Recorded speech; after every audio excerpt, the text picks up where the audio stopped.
देश में सभी तीज त्योहार, संस्कार, ज्योतिष गणनाएं ज्यादातर विक्रम संवत के हिसाब से ही होती है, शक संवत के हिसाब से नहीं होती। ये हम सब जानते हैं। इसका सीधा अर्थ है कि आज भी विक्रम संवत सर्वमान्य है।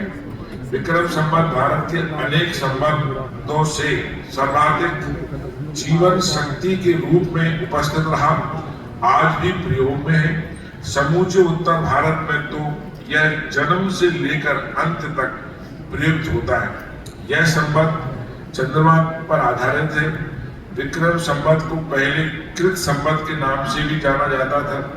कुछ शिलालेखों में मालवगढ़ का संवत उल्लेखित है, जैसे नर वर्मा का मंदसौर का शिलालेख। इसमें कृत एवं मालव संवत एक ही कहे जाते हैं।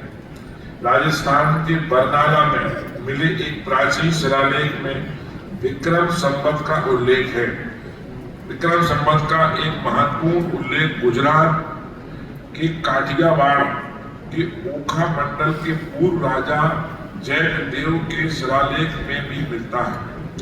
इस शिलालेख के स्थापना वर्ष में विक्रम संवत 794 का उल्लेख है, जो ईस्वी सन के हिसाब से वर्ष 737 होता है।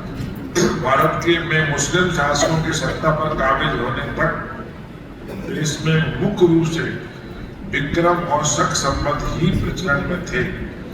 बौद्ध साहित्य में भी इसका उल्लेख मिलता है।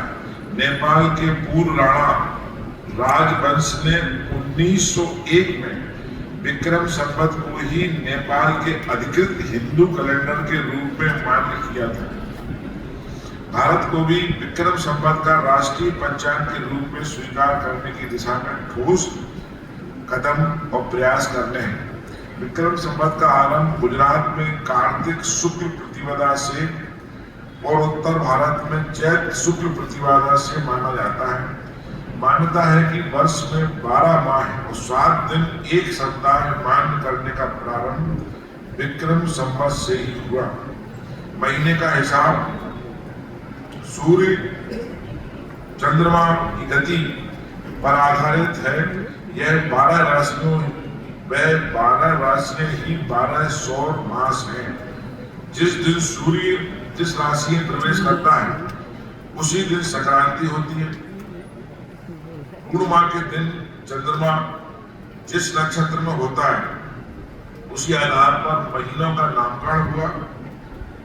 चंद्र वर्ष और सौर्य वर्ष से 11 दिन 3 घटी 48 पल छोटा है, इसलिए प्रत्येक 3 वर्ष में इसमें एक महीना जोड़ दिया जाता है और जिसे अधिक मास कहते हैं। जिस दिन नव संवत का आरंभ होता है उस दिन के वार के अनुसार वर्ष के राजा का निर्धारण होता है। विक्रम संवत भारतीय संस्कृति, विज्ञान और परंपरा का परिचायक है। इसे सरकारी स्तर पर अपनाने से देश की सांस्कृतिक पहचान मजबूत